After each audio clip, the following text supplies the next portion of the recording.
जोहार, जय आदिवासी, जय भील प्रदेश। सबसे पहले तो अपना 30 अक्टूबर का जो कार्यक्रम हुआ था बेणेश्वर धाम पर, बेनका टापू पर,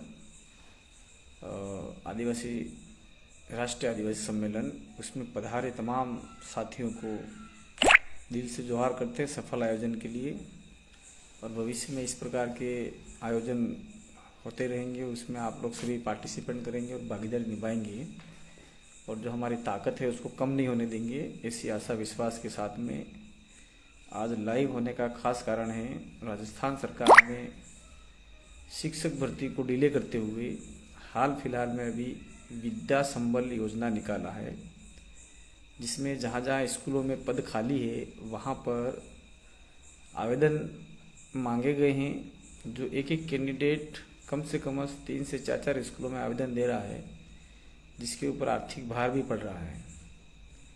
और सबसे बड़ी बात यह है कि जैसे आज दिन भर में मेरे को सैकड़ों साथियों के फ़ोन आए, बेरोजगारों के फ़ोन आए और उनके परिवार के गार्जियन के फ़ोन आए और आदिवासी परिवार के कर्मठ कार्यकर्ताओं के फ़ोन आए कि हमारे विद्यालय में दूर घाव है। और जैसे आपका बिछीवाड़ा का लास्ट कॉर्नर गांव है गेट जाबुड़ी, वहाँ से भी फ़ोन आए और मतलब पूरे अनुसूचित क्षेत्र से फ़ोन आए हैं।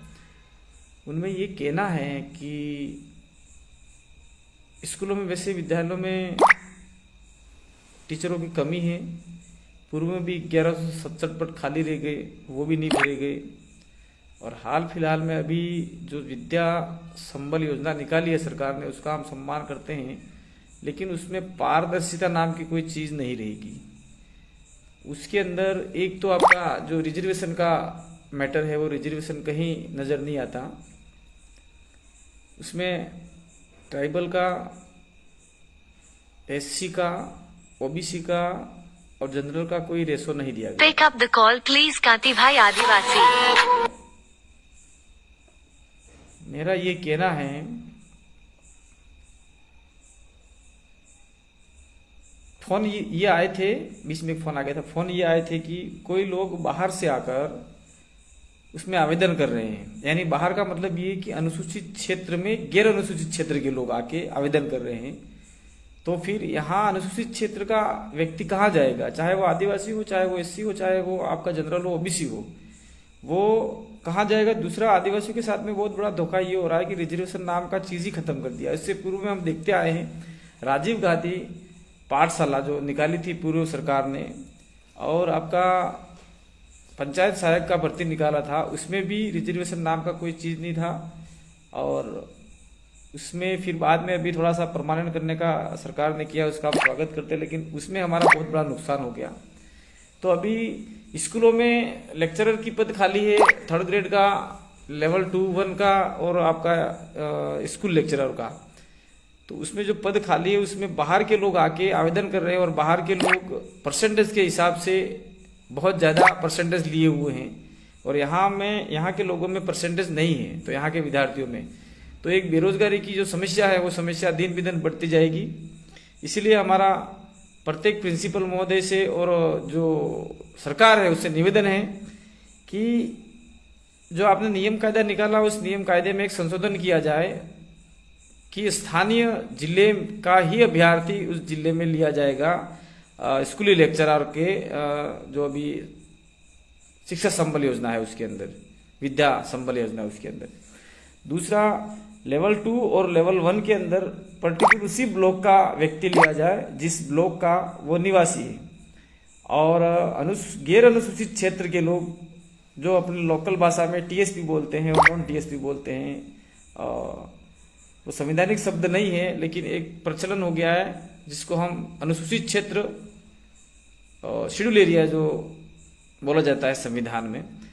तो एक प्रोविजनल दे रखा है कि गैर अनुसूचित क्षेत्र का व्यक्ति अनुसूचित क्षेत्र में नौकरी नहीं कर सकता। राज्य सरकार का आदेश भी निकला है और इस आदेश की धज्जियां उड़ाते हुए बाहर के लोग बहुत सारे आवेदन कर रहे हैं।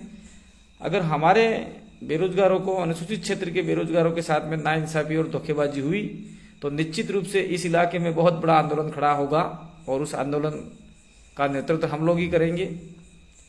हम लोग शांतिपूर्वक आंदोलन करेंगे और दूसरी घटना ये है कि अभी महात्मा गांधी अंग्रेजी मीडियम की स्कूलें हैं, उसके अंदर 1000 पोस्ट, 10,000 पोस्ट, 10,000 नहीं 10,000 पोस्ट वो भी संविदा के आधार पर भरी जा रही है।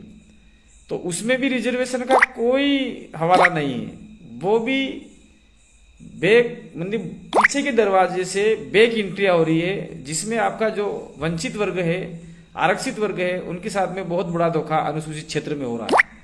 तो हमारा ये कहना है कि 10,000 भर्तियों में से अनुसूचित क्षेत्र की मिनिमम आपके 2,500 से 3,000 भर्तियां या 4,000 भर्तियां हमारे अनुसूचित क्षेत्र की होगी। तो उस अनुसूचित क्षेत्र में रहने वाले लोगों के साथ में धोखा है। तो सरकार से हमारा निवेदन है कि आपका जो अभी महात्मा गांधी भर्ती निविदा निकल रही है संविदा के आधार पे, उसमें रिजर्वेशन को पूर्ण रूप से दर्शाया जाए और स्थानीय लोगों को वरीयता दी जाए। अंत में मैं सभी बेरोजगार युवाओं को कहना चाहता हूं कि आप लोग तटस्थ रहिए, मजबूत रहिए, और बाहर के जो लोग आते हैं, गैर अनुसूचित क्षेत्र के लोग जो आते हैं, उसमें आप लोग उनको मना कीजिए, भाई आपके इलाके में जाओ, आपके जिले में जाओ, यहाँ कोई जरूरत नहीं है।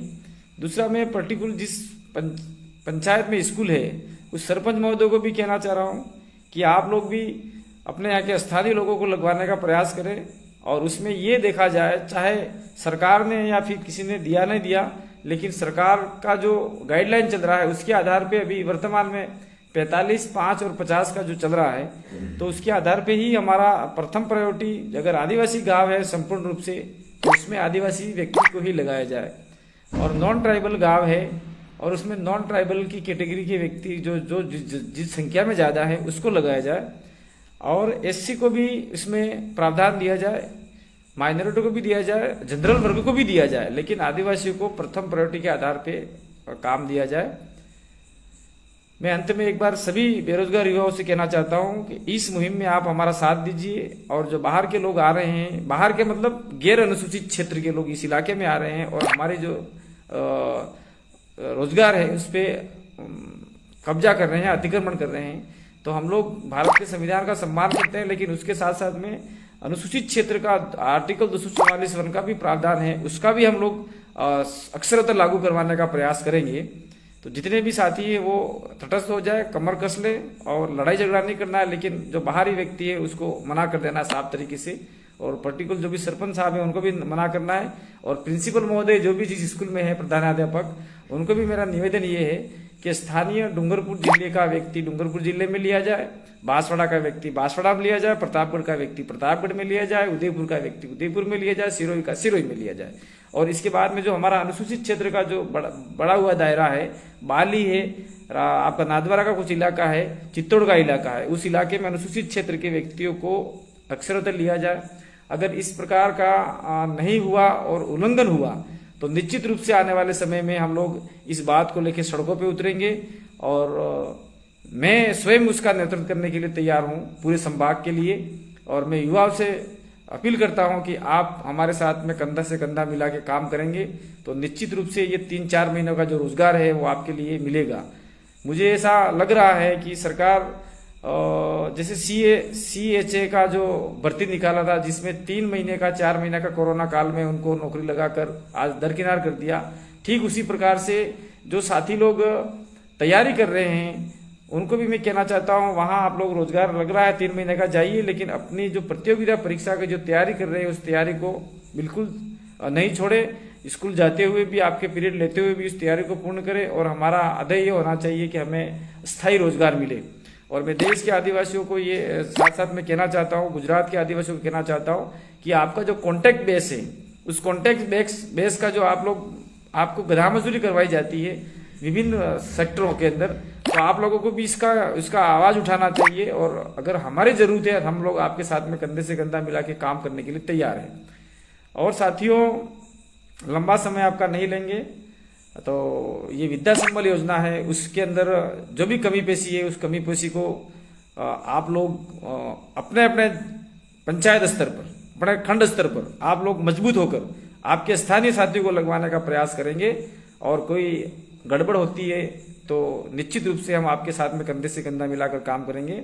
इसी के साथ में मैं चारों जिला कलेक्टर महोदय को और चारों जिला शिक्षा अधिकारी महोदय को और हमारे ट्राइबल कमिश्नर उदयपुर में जो बैठते हैं और हमारे प्रदेश के जो मुख्यमंत्री हैं और शिक्षा मंत्री हैं, उनसे निवेदन करता हूं कि स्थानीय को वरीयता देने का आदेश आप लोग तत्काल निकालें, और उसमें कुछ गड़बड़ी हुई तो आप लोग हमारा आक्रोश झेलने के लिए, हमारा विरोध झेलने के लिए तैयार रहें।